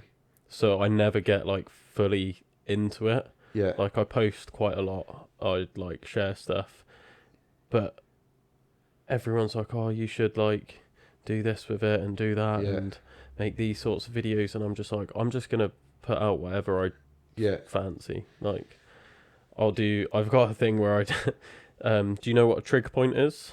Oh no. So like those concrete pillars, usually at the top of mountains, but they're just anywhere. Like a summit, yeah? Yeah, so Yeah, it's yeah. sometimes on the summits. It's not on every mountain, but like that's Yeah, what yeah. people I know what would you're saying, yeah. associate it with. There's a map across the UK. There's 6,600 of them Right. across the UK. Yeah. And I've got a map of them. Right. So I'm like going to each one trying to like tick them off. Yeah. But to make it a bit funnier and more interesting for me, every time I go to one, I record myself dancing. Right. And then I just post that and I would call it getting triggered. Right. And I've started like this whole thing, and loads of people got on board with it, and they Yeah. started going to these trig points and just dancing, Yeah. and then just tagging me in it. Yeah. And I'm like, I just do this because it's funny. Like, Yeah. I don't want it to go anywhere. They're like, oh, you should use like more hashtags and Yeah. do Yeah. this and do that, and like partner with a brand or. I'm just like, no, I'm just going and dancing at a fucking concrete pillar. Like, Yeah. it's just ridiculous, really. Yeah, I don't know. Like, either I'm terrible with a camera, or I just haven't got the social media sort of. Like today, yeah, I was running through Cardiff, right? I don't know. I think it was about 5:45, and these people are like just off it. And I thought, if I had a GoPro now, I'd make some good content. You know what I mean? But I just think, I don't know. There's loads of times, like when I was running up that mountain 3 times, yeah. I'm sure that would have made good content, or if I was vlogging the ultra, but I don't know. Either I don't think about it and it's last minute. I'm like, oh shit, I should have filmed that. I don't know if I can be asked. Just like, do you know what I mean? Takes away from Yeah, being in the moment. yeah, it does. And it's just like I take a lot of photos of stuff because I like to look back on stuff, but yeah, I don't know. It's hard to like try and find that because I'd love to. Basically, do it as a full-time job. Running, boxing, or fitness, whatever it is, just full-time. And I feel like the only way you can do that is by like you look at these people who are doing high rocks and that. It's all so same with ultra, and not ultra. There's a lad I know now, Corey. He's in our gym, really good boxer, unbelievable. He's at world level, but because he's got a social media following, he can go pro. Whereas the other lads, exactly the same level, can't transition to professional because they can't sell as much tickets without the social media. You know what I mean? It's like, okay, maybe I should film myself running through Cardiff at 5:30 in the morning. But, I don't know. I've just bought a new DJI camera, a little Action 5 to give it a go. And we'll see how it goes. But, yeah, I don't know. Give it a go, but it'll be on Facebook Marketplace. I think. Yeah, it's not easy to do it. There's a lot more to it as well than just filming yourself and putting it out there. You've got to think of like the algorithm and stay up to date with all of that sort of stuff. And there is like an aspect of luck to it as well. Yeah, which people, I think, underestimate. They're like, oh, if I just work really hard at it. Yeah. And it's like, same with anything. Like, you can work really hard at stuff and still not get anywhere with it. Yeah, and still be shit. So it's just, you got to have like the right opportunities at the right moment. But for me, like, I could make way better content. I used to run a videography business. Right. So like, I can make good content. Yeah. I don't enjoy it. It just takes away, Yeah. like, if I'm recording all of my runs and like, oh, I'm gonna, like, if I was doing the same as Alistair, like, I think what he's doing is great. Yeah. If I tried doing that, I would just fucking hate it. Yeah. And I'll just be like, no, I'm just gonna stick to what I'm doing. Yeah, I was speaking about this with a boxing coach. Like talking about social. He was like, "Oh, post all the time." Like, you see these lads, 2 out of 2 boxing sessions. I just think like, what happens when you don't post? Do you know what I mean? What happens if you don't train? Does that mean you're not posting, or like, people just know too much? And like, my middle brother, Geth, he's obviously a PT, and yourself. PTs now, they've got to post, if you're not posting on social media, you're not getting the clients. It's as simple as that. And Gary's like dead against posting on, he's probably got 2 photos of his car on his Instagram, and that's it. And he's like dead old school, don't let them know your next move sort of thing. And then like people are saying, oh, you need to post, you need people to know that you're training. And I just think like, just at the moment, I'm only showing like the results of everything, and like, but my oldest brother's like, oh, people want to see the journey, people want to see the. I just think, I'll give it a go, and I think because I'm dead outspoken and dead like different, I think I might do well with social media, but like I say, you gotta have luck, and they probably look at it and this idiot again. Don't even understand him talking. It's dead North Wales accent, finished. Give it a go though, because it does bring like a lot of opportunities. Like obviously I have to do it a lot. Yeah. But like just doing this podcast, the amount of opportunities I've got from doing this. But you got to find the content that's right for you. Like this is right for me. Yeah. I like sitting down and just having like an open chat with someone. Yeah. Like that suits me. Whereas if I'm just going filming all of my runs, then I'm like, oh yeah, I don't enjoy that. There will be like aspects that I'll enjoy. Like I enjoy going to a trig point, dancing at it, and just looking like a tit. I enjoy that. I think that's funny. I've started doing like segment sniping. Do it. I do like segment sniping. So on Strava, like where it's got all the different segments. Like I like being top of the leaderboard. But I like doing it. So like if someone's just done like a long run and they've got like the fastest thing, then I'm like, well, I'm gonna do like that one segment just to be top of the leaderboard, faster than anyone. Yeah, my brother does like, that segment sniping as well. I've never. Oh, I think it's hilarious. Yeah. I just find it fun. But like I'll build it into my runs as well. Yeah. So like when I started getting into running, I didn't like doing like tempo sessions or intervals and stuff. I was like, I just want to go and run. Whereas now I'm a bit more into it. Like I quite like it. But that was my trick for getting into intervals I was like, right, there's like 4 segments on my route and I want to be leaderboard. So then I'd like just do like an easy run to it, then I'll go as fast as I can, and then I'm like, oh, cool, I got that segment, could go to the next one. And I'd plan it in and just gamify my training. And I just like love things like that. But like now I'm like, I'm just going to record this because I'm doing it anyway. And it doesn't take away from what I'm doing. What do you post on TikTok or just Instagram? I can't get my head around TikTok. But I also just don't really care that much about being famous. I just do it because I like it. I just find that like, I'm not bothered about being famous. Like, I just enjoy what I do, and if people want to watch, then crack on. But like I said, it's the opportunities, it's the sponsorships, it's the like I said, if I can do that full time, this is what I love doing. Just having like just living the dream basically. You go to different gyms, do different things. Try new things, travel and run somewhere or whatever, but like you can't do that unless if you get paid to do it. But then I always wonder, like, if I was to run ultras professionally, would you lose the interest of like the enjoyment of it? Like when you have to go out and run. I always think like, same with boxing, when you get paid to do it and you have to box, does that like take the? I love fixing. I'm a mechanic. I don't know if I mentioned that. Used to love fixing stuff with my dad. Now I hate it. When he asks me to do so, I hate the thought of like on weekends. He's like, "Oh, I need to do this." I'll find anything else but that, because you do it every day. Yeah. You know what I mean? So like, if you have to run, are you going to look forward to that race? See, this is why my brand is so diverse. Yeah. Like, because I found a thing that I love doing, and I could have just done like, I'm a runner, like I'm gonna be a running coach, whatever. Yeah. And I know at some point I will get bored of running, and I'll just want to do something else. Yeah. And now I know that I can, because it's like my brand's not just a running brand. Like this isn't a running podcast. Yeah. I'm currently at a phase in my life where I'm really enjoying running.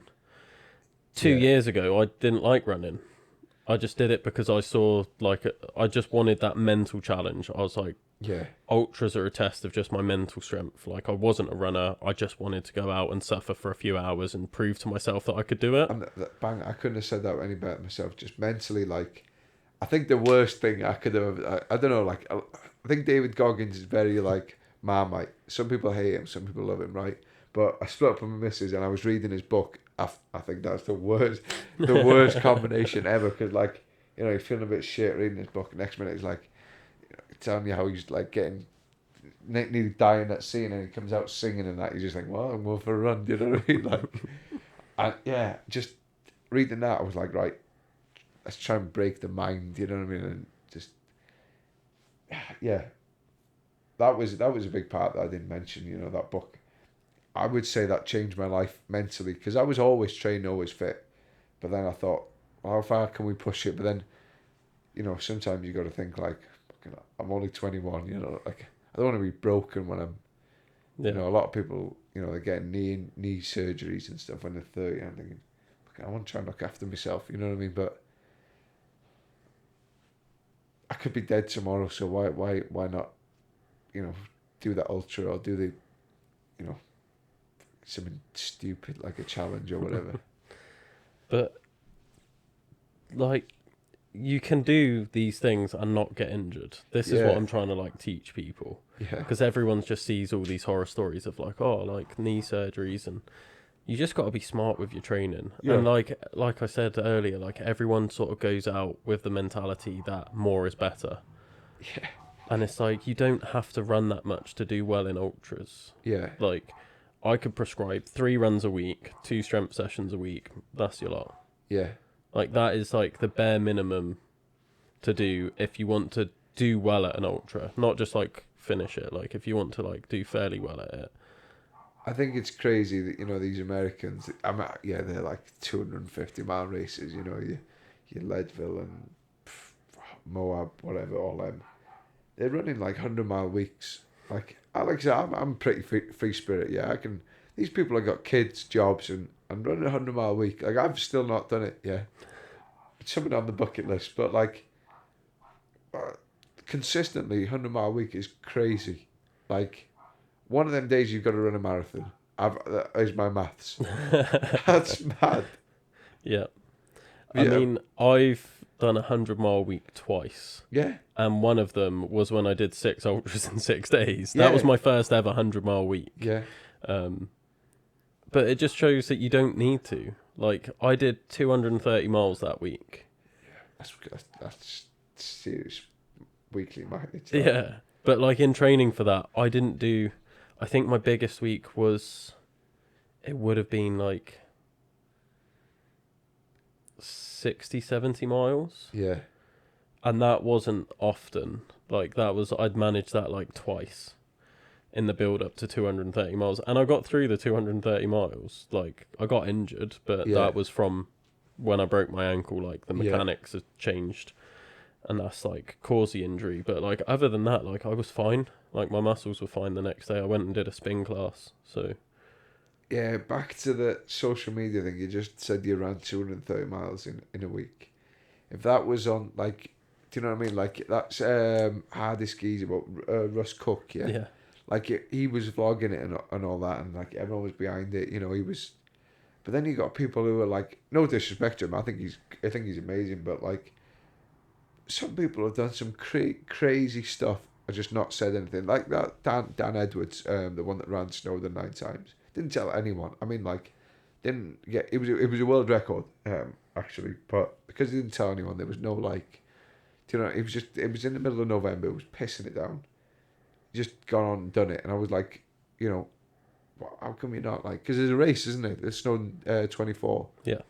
Why aren't you like, oh, medals are for heroes or something? No, medals are for soldiers or something. He was just like, I just want to get it done. Yeah. Oh, I respect that so much. Yeah, but because, like, he wasn't posting about it, nobody knew, like, yeah. Or that one viral video can make, like, a 50-mile run. Like, wow, look what he's doing. But so many people are doing, like, that. There was I watch a lot of documentaries on YouTube about stuff. That girl, Imogen something. She ran the Three Peaks, Yeah. all of it. I'd never heard about it. It's just I was going I put Ultra documentary on, that come up. Watched it, and I think that is probably one of the best things I've ever watched anyone do. Yeah, she's incredible. Yeah, and I just, but then you get a bloke running to the shop to get coffee, and he gets paid to do it. They flew him out to Germany to do something not long ago. You just think she's probably working 9 to 5. Do you know what I mean? Like, I just think there was someone that was actually after I put all my stories up of like the guest recommendations yesterday, and one of them was Sarah Perry. right? She's got the world record, the female world record for backyard ultras now. Right. Oh yeah, she went over to America. Yeah, Yeah. she was the 7th. Yeah, I heard about that. Yeah. So she did the same backyard ultra that I did. Yeah, she where was won that? It. Cardiff. Right. Yeah. So she won it. She was like in the tent next to us. I had no idea who she was. Yeah. Everyone's coming up to me being like, "Oh my god, that's Sarah Perry," and I'm like, "Okay." Yeah. Like, Yeah. I don't get that whole thing of like famous people. Like Yeah. I hate it. I'm like, Yeah. okay, they're just a person. Yeah, if you talk I'll to go them, out running with them, whatever. But like I'll have like people that I want to have on the podcast, and she was one that I wanted to have. Since like I'd like met her briefly and like I've seen what she's done. She's a teacher. Yeah. Like she's just Yeah. like cool. Like this is what I do in the day, and then this is what I do for fun. Yeah. But like she's sponsored athlete and stuff, and she's just like, yeah, cool. I like my job. I'm gonna still do it. Yeah. And the amount of people that I know, especially from doing this podcast, where it's like I'm a normal person as well. Yeah. And that's what I love about this. It's like, and they've all got a story as well. That's what I mean. Like, they've all got a story. I remember running this bloke. I'll never forget him, but I don't even know his name. This white, I'll never forget him for the rest of my life. He was 55, right? And have you ever done a GB Ultra? No. The Wales. I've been at them, but like I've never. Have you seen the Wales one? Have you seen the route for that? Across the Brecons? No, that one, no. That's the Snowdon one. The Wales one is Cadrydris and Rhinox. Okay. You come down into Barmouth from Cadrydris and then over the Rhinox back into Trosfynydd. And I was I was flying up to Barmouth and then up to Rhinox. I was dying, and mentally then it's just like in the pain cave, innit? You're just dying. And this bloke, I'm sure he won't mind me saying, he wasn't skinny at all, and I don't mean he was fat, but he wasn't in good shape, and I think he said he was 55. I remember saying to him, like people always say, like, "Oh, you're doing well," and I think no, he's doing well. Like he's my hero, still to this day, right? Because I'm looking at 55-year-olds that I know, that are in the pub, they're drinking tea, they're chilling out. He beat me, like he was flying. You know what I mean? He was at a good pace, and he was just happy to be there. And I thought, like, he's 50. He could easily go home and go like, "Oh, mow the lawn and watch the telly. That'll do me." Like so many people do. But he just, I think, honestly, I don't even know his name. I just know he was from Dussett, and he was like, "Yeah, I'm gonna crack on now." And I remember watching him go. This big, like, he was huge. He was way taller than me, and like I say, he had a bit of a belly. I remember watching him go in the distance. I thought, that is my hero. If I'm like that when I'm 55, yes, I'll be quite happy. You know what I mean? Hopefully, my knees don't pack in by then. But yeah, no, it seems you're doing all the right things. So yeah, you'll be flying in your 50s. I don't know. So I'm definitely hoping to have a good go at ultras. I've got a couple of things I say lined up. In the on the wish list. Yeah, like your Dragons Back, your stuff like that. Backyard Ultra. I think that is the backyard ultra is 4 mile loop. It's just mentally, you've got to get up off that seat, or you have to get on that start line again. Yeah. Nothing to do with pace, time. You got to go, and there's nothing stopping you from sitting down. It's just you in it. You go one more. I'm sure you're familiar with that. Yeah. I watched that Surrender. You watched that, the 2 guys, 21-year-olds on the BPN. Okay, Backyard. yeah, That no, I is haven't watched it, but the best documentary I've ever watched. They I won't ruin it for you, but then it was what's his name? Nick Bear. He okay, was doing the Backyard Ultra. There was two 21-year-old guys. They'd done 100 miles, but just the two of them. Everyone else back. I think they were on 200. Was it 300 miles? Yeah, they'd done 100 miles more than the third person. Basically, like he was finished, and they carried on doing 100. And there was this one guy. He was with his missus, and she was like, "Listen, if you stop now, I'll still love you. Like I'm so proud of you." And then, like maybe I don't know, half a mile back, there was a guy running with all his mates, and they were like, "Go on, mate!" Like stare him down, and I just think like, there's nothing stopping you from just sitting down, going, "That's it." Just your brain in it. yeah, And I think that is something that I've got to have a go at. No, I might not be no good at it, like, yourself, food and the way you're feeling on that day. Ultra can be like, you can have a bug or whatever and you're finished. it'd be the same as boxing. Like you're gonna have your good days, you're gonna have your Yeah, bad yeah, days. yeah. You can't be at your Definitely. best performance every day. You're never gonna have like your best fight every fight. Yeah, yeah. I've had that a couple of times, you just think like, either not switched on. But I find a lot of boxing is like, with Ultra, if you're not mentally, well, I suppose Ultra's the same. If you're not like, if stuff's going on in not at home, like, but if you've got something on your mind, I'm sure it does affect the Ultra, but definitely affects boxing. You've got to go in there, knock someone's block off. Yeah.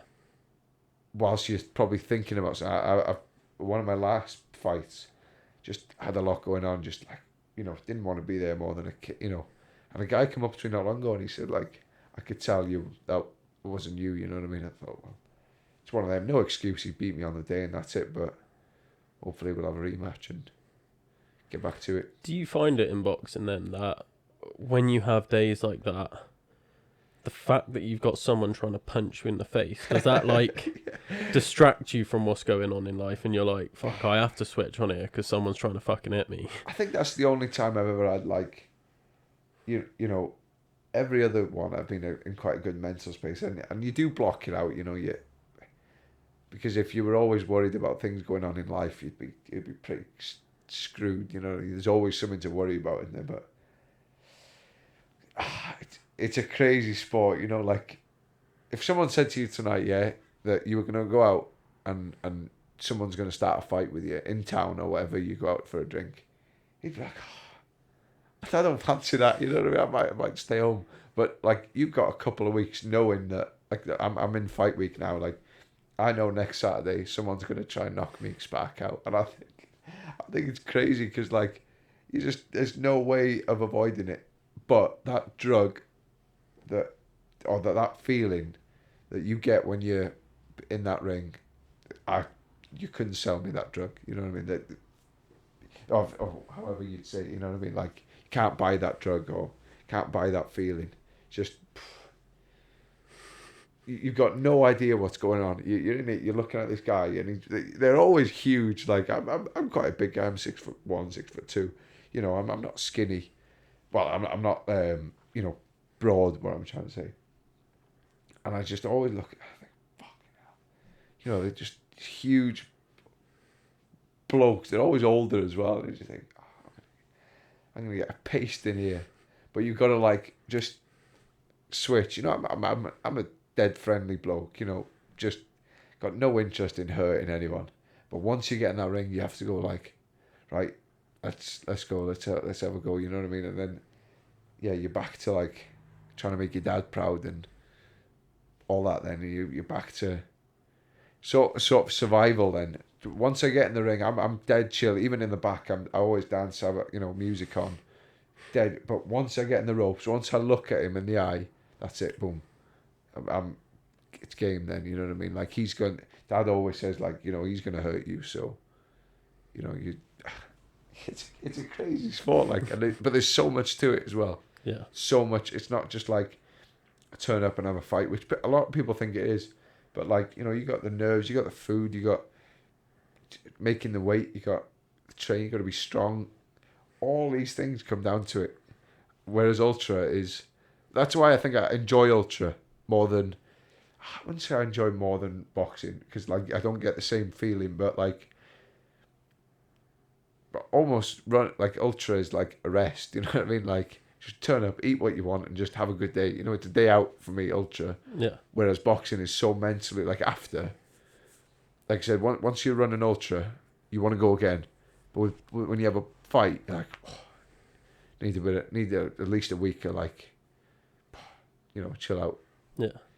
I only asked because for me, if I'm having like a bad mental day and I'm doing an ultra, like you said, like a lot of the time you're on your own. Yeah. Out running, and it then just like if you're having a bad day mentally, just one of those days where nothing's sort of getting you out of it, it's just something's really bugging you, then that's just gonna like amplify in your mind. You're out for hours on your own and you're just getting to each checkpoint and you're just like, what the fuck am I doing here? Do you find it does amplify, or do you find that it wears you? It will depend on like what it is that's bothering me. Yeah, Like yeah. sometimes you've got something where you just wake up, you're in a bit of a shit mood, but then you go to the gym or you go for a run and you're like, fuck, I needed that. Yeah. But then there's other days where you'll go for a run and you get back and you're like, fucking, I feel worse than when I left, and I just I've never, I can't say that I've ever like, if I ever go for a run, usually the worst I feel the longer the run. I come back and I've just ironed it out. You know, when you're running, headphones in. I always run with music, not like, you know, people say, oh, it's a distraction. It's, you know, I probably don't even listen to the shit that's on, but like, it's just nice to put, I listen to country music and I just go, you know what I mean? But like, the longer that the run, it just, irons it out, come back. I feel so, my mum, you know, she goes to work at the same time as me. We have breakfast together and I know the difference in myself. If I go for a morning run, I come back, I'm like bouncing off the walls. Do you know what I mean? Like, good vibes. Not that I'm not when I'm, but like, there's definitely a difference. You know what I mean?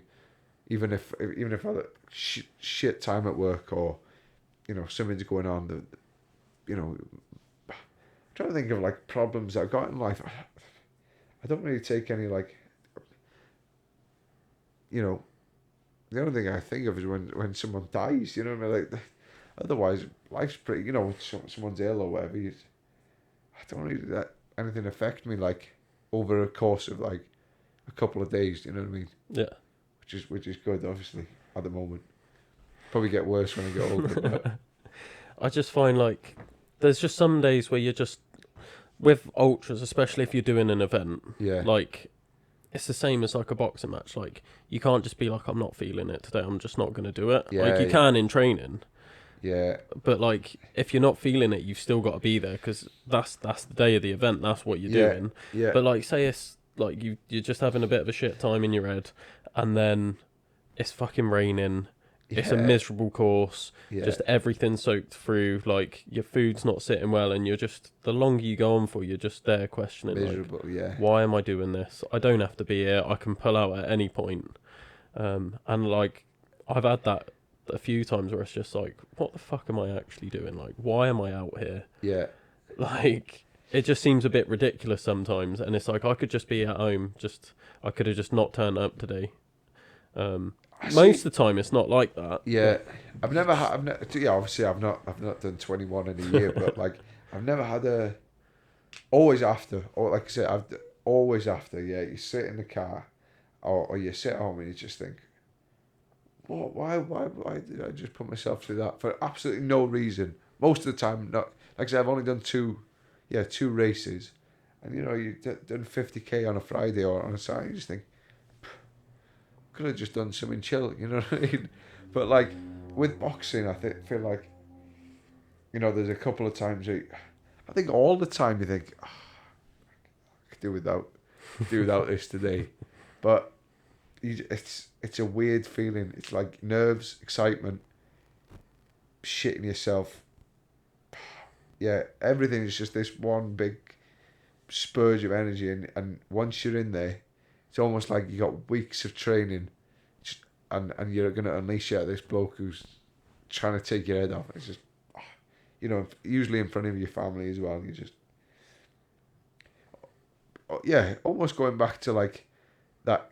that kid that was a little bit insecure, but you know, like scared of what people think. Like, now look at me, you know what I mean? Like now then, yeah, it's almost like you're doing it for him, aren't you? You know what I mean? Like, I don't fancy getting punched in the face, but you got to prove to myself more than anyone else that I'm not weak.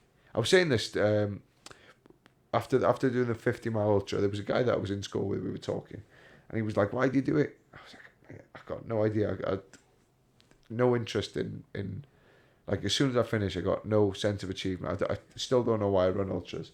And he was like, "I know what it is, just to prove to yourself that you're not weak." And as soon as he said that, it was like, yeah, that's exactly what it is. Everything that I do, DECCA, ultra, boxing, it's just to prove that I'm not like, you know, that kid in school that was a little bit like, not laughed at. I was never bullied, but like, just didn't, you know, he was weak inside, you know what I mean? Like, now, doing it for him, and now I'm just enjoying it, you know what I mean? Now I'm just running with whatever I've built so far. So yeah, that's pretty much all of it into one is not being weak. Yeah.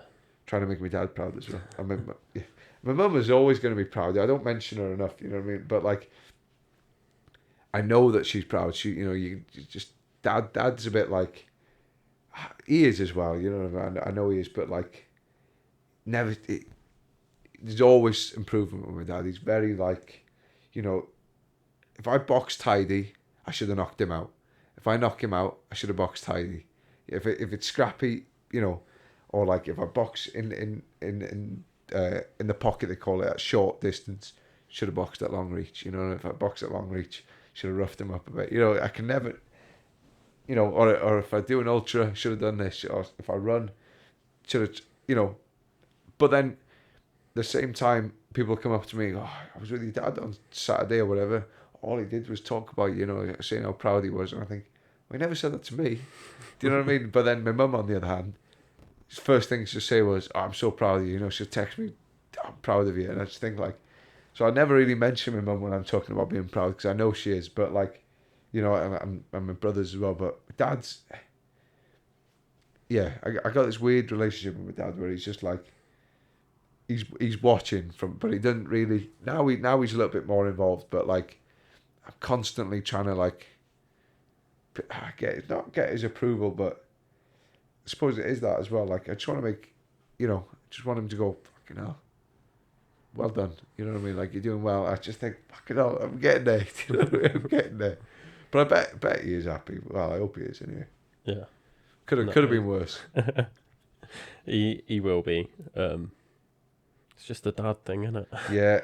Like an old school dad thing. Of Exactly. Right, can't show too much emotion. Got to like push him and. Yeah, he's got no like, but at the same time, I say it shows he's a very emotional person. Like, he had a very, very hard upbringing. Like, deep down, he's very emotional. But like, just none of it. You know, I always say like, I always think, I just want to say to him, I love him, but like, how do you go up to your old man and just say, I love you? Because he'd probably say it back, but like, he'd just be like, what do you want? You know what I mean? Like, it's old school, like, you know. And he bought an allotment not long ago, and I just thought, like, you know, he's always wanted to buy this place, and I said, "Well, I'm proud of you," you know. And he looked at me like, didn't say anything. He took him a minute. I thought that was almost me saying like, "I love you," you know what I mean? And then it's weird. Yeah, I got this very weird relationship with him. We're like best mates, but sort of like business partners as well. You know, like never really talk about anything except work or boxing. But he's my best mate in it. You know, I'm like a mini version of him. But at the same time, I'm trying to not be anything like him. You know what I mean? It's weird. Yeah. It's weird. I think it's just that sort of like generation of people where they're trying to like take a step from what their parents' upbringing was, and they're trying to keep up with the times, but they haven't been shown. Yeah. Like, it's hard. Like, if he's never shown that emotion to you, that's why you're then struggling with it. But he's like showing a bit more emotion than his dad did to him. And so my granddad, his dad was very, very hard man. You know, like worked in worked in the forestry and that, and, you know, they were hard times, you know. Obviously, like now we got mobile phones, we got new clothes. Like back then, you know, Dad saying some stories where they had like, you know, no electric and whatever, and and yeah, you know, you don't blame him for being a bit hard up or whatever, Yeah. but like, yeah, like I said, it's the change of times, in it, and hopefully, you know, sometimes I wish he was a little bit more involved, but then now he is more involved. I think just, you know, because at first when I started boxing, like I said, he didn't really like the idea of it. I think he thought I was just going to be like a punch bag. You know what I mean? Like, just, yeah, getting punched around and basically bullied. And then after my first fight was down in Cardiff, and I stopped him in the first round, basically knocked him out in the first round, 30 seconds in. The best, to this day, the best day of my life. Yeah, because I remember like looking at him, and he had this big smile on his face, and, you know, in front of, yeah. So I'd been boxing for about 4 years before my first fight, just on and off, you know, messing around. And that night was like, I think people went, serious, you know, he's probably not good because it wasn't enough time, but like, it was all just that night. This is what it's meant to be. You know what I mean? I would do anything to go back just to watch a video of that night again. You know? Yeah, it's crazy. So what's next for you then? You said you got a fight in Wrexham next week. Next, yeah.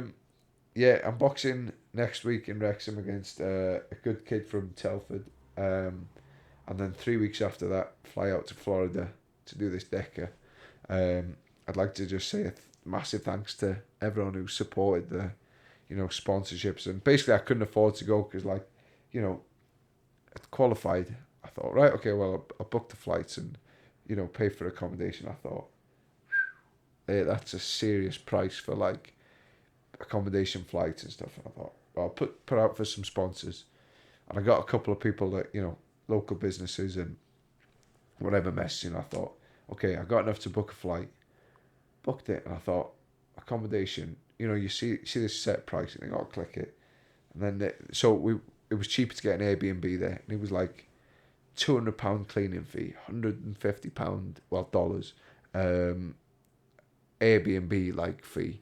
I thought, wow, you know, hang on, and then I need to get me spending money and then taxis and all that. So I thought, right, okay, I'm going to have to try and scrape up some money. And people was like saying, I'll do a GoFundMe page. I thought, it's a bit like, at least with sponsors you're giving back, but there was just not enough sponsors. And I thought, I'll do a GoFundMe. And within 2 days, it was on like £800. I think that's just like amazing that people are willing to give their own money just to watch me, like, give something a good go. You know what I mean? Like, so it also gives you a bit more drive to do well. And yeah, hopefully world title, and then next year see what brings. I don't know. I'm hoping I'm hoping I don't do another ultra, but I think the plan is box, and then possibly in the off season. But it doesn't give you enough time to train. Like if I want to do ultra, I want to do it properly. You know, I want to win whatever I can get on, but. Yeah, I think probably stick to boxing next year. And then, yeah, I don't know. If you would have said to me start of January, I'd have done 2 ultras, flying to Florida to do a DECCA and box some of the best lads in the country, I'd have said, no way, you know what I mean? So I've got no idea what next year's going to bring. Just hopefully hopefully health and happiness in it. Yeah. Oh, and wealth as well, since we're on that, yeah. I'm excited to see where next year leads you now. Yeah. It could go anyway. Yeah. Looking from the outside, yeah. it's like, well, this could go literally any direction. Yeah. So see how it goes. That's exciting. All right. Well, thank you for coming on. Really appreciate your thanks time. for having me. It's been, interesting. thanks again for listening to another episode of the Adventure Athletes podcast. It was great getting to meet Gwion. Like I said, he's a really interesting guy. He's got a really good head on him for someone so young, and he is going to make some waves in the Adventure Athletes world one day, I feel. Yeah, it was really great getting to sit down to talk to him, learn more about his world. Like I said, I didn't know anything about him before he came on, so it was really genuine, interesting conversation. And yeah, hopefully someone that I get to follow along on their journey from now on. He would have had his fight by the time this episode comes out. So yeah, we'll see how he does in that. And he will be on his way to the DECCA World Championships. I'm hoping to see him at an ultra at some point soon, but I know he's taken a bit of a step back to focus on his boxing. But yeah, if you've got any other suggestions, guys, like I said at the start, feel free to send them on. Gwion was a suggestion just over a week ago, and he's travelled all the way from North Wales to come on the podcast. So I really appreciate his time, and I really appreciate the suggestion. And the more listeners we can get on, the more I can put money into the podcast so we can make it better and we can get more guests on. Like I've said in previous episodes, a big thing with getting guests on is getting them to the studio. So for Gwion, he was very happy to just come down off his own back and be on the podcast. There's other people that aren't in a position where they can do that, and I'd love to be able to fund their travel and expenses to get them on the podcast, but we've got to earn money for that to happen, and the only way we're going to earn money is by getting more listeners and views. Unfortunately, that's the way the world is, and yeah, the more I can spread it, the bigger and better the podcast can be. So yeah, get liking, get sharing, give us a review on Spotify, give us a subscribe on YouTube, and we will do our best to keep pushing the quality of the content from the podcast. Until next time, guys.